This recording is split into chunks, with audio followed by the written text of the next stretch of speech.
Salam sehat untuk kita semua, saudara-saudariku yang ada di Indonesia.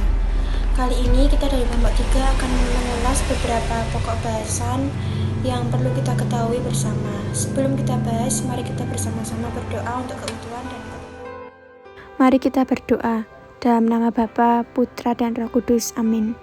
Allah Bapa kami, Engkau telah menciptakan semesta sebagai kediaman bagi umat manusia, terutama bagi umat di Indonesia.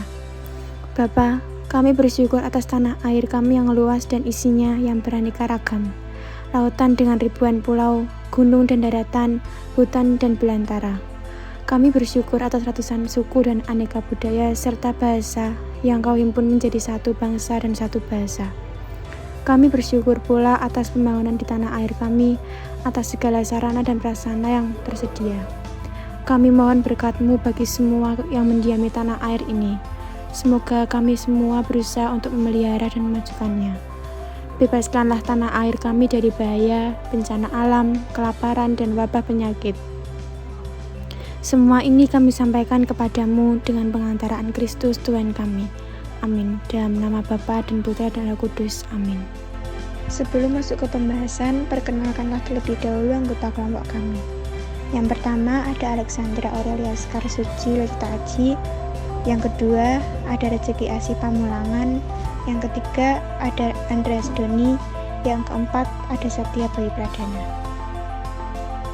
Selanjutnya, di video kali ini kita akan membahas tentang keragaman dengan penganut agama dan kepercayaan yang lain yang ada di Indonesia. Keragaman adalah suatu kondisi dalam masyarakat di mana terdapat perbedaan-perbedaan dalam berbagai bidang, terutama suku, bangsa, ras, agama, ideologi, dan budaya. Indonesia adalah sebuah negara yang memiliki banyak kekayaan, tak hanya kaya akan sumber daya alam dan budayanya. Indonesia juga memiliki keragaman agama yang dianut oleh masyarakatnya. Meskipun agama di Indonesia cukup beragam, tak membuat masyarakatnya menjadi terpecah belah. Justru dengan adanya keberagaman di Indonesia, tumbuhlah rasa toleransi antar masyarakat yang berbeda agama. Di Indonesia terdapat 6 jenis agama yang diakui, yaitu agama Islam, agama Kristen, agama Katolik, agama Hindu, agama Buddha, dan agama Konghucu. Keenam agama ini secara resmi sudah disahkan oleh pemerintah sebagai agama yang sah untuk dipeluk masyarakat Indonesia.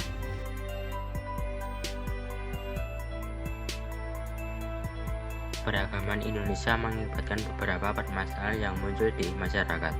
Salah satu permasalahannya adalah konflik. Berikut adalah salah satu permasalahan yang ada di Indonesia dikarenakan adanya keberagaman suku. Perhatikan video berikut ini. Bentrok antar warga kampung Sentani Jayapura tanggal 19 April 2020. Kejadian tersebut dipicu salah satu kampung membuat pembatasan salah satu orang guna membatasi penularan wabah penyakit COVID-19. Namun ada warga yang melintas dan tidak terima adanya pembatasan.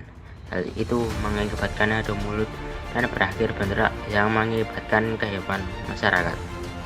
Bentrok ini mengakibatkan jalan menuju kota Jayapura lumpuh total. Ratusan anggota kepolisian tiba di lokasi dan berusaha menjadi penengah dalam kericuhan tersebut.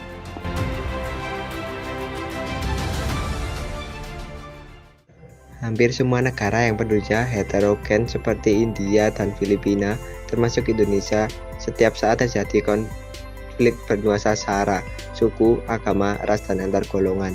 Setiap masalah yang berpotensi menimbulkan konflik dalam masyarakat yang beragam harus segera diselesaikan sehingga tidak membawa akibat yang merugikan bagi masyarakat. Upaya mengatasi masalah kemajemukan ini dapat dilakukan secara preventif dan represif.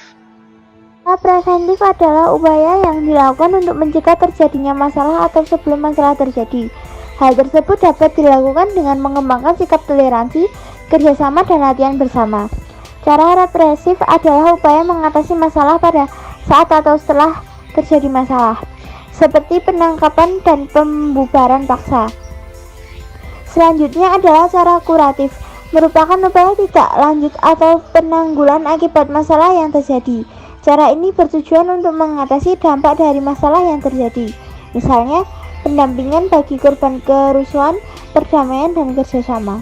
Selain itu, upaya menyelesaikan konflik di masyarakat dapat juga dilakukan dengan mengembangkan sikap saling menghargai dan menghormati berbagai keberagaman di masyarakat.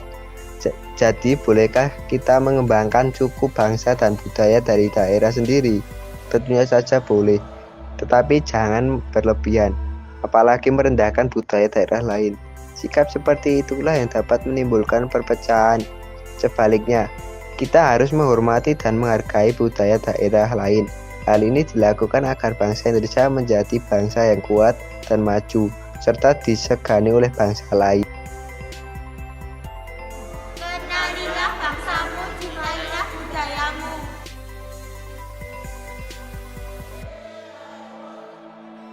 Kami atas nama anak bangsa mengucapkan terima kasih atas perjumpaan kita kali ini. Kita tutup perjumpaan kita dengan doa. Dalam nama Bapa dan Putra dan Roh Kudus, amin.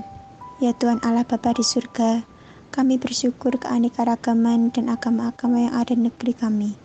Kami percaya ini semua adalah anugerah dari-Mu untuk membuat hidup kami lebih indah dan berwarna. Kami bersyukur atas begitu banyak tokoh agama yang menjadi panutan dalam berbakti kepada-Mu dan dalam mengasihi sesama manusia.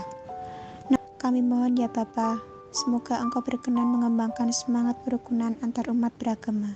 Kami mendoakan pula orang-orang yang tidak masuk dalam agama manapun, tetapi sungguh percaya akan Dikau. Allah yang Esa, hanya Engkau sendirilah yang mengenal iman mereka. Terangilah mereka ini dan bimbinglah agar sampai pada jalan keselamatan.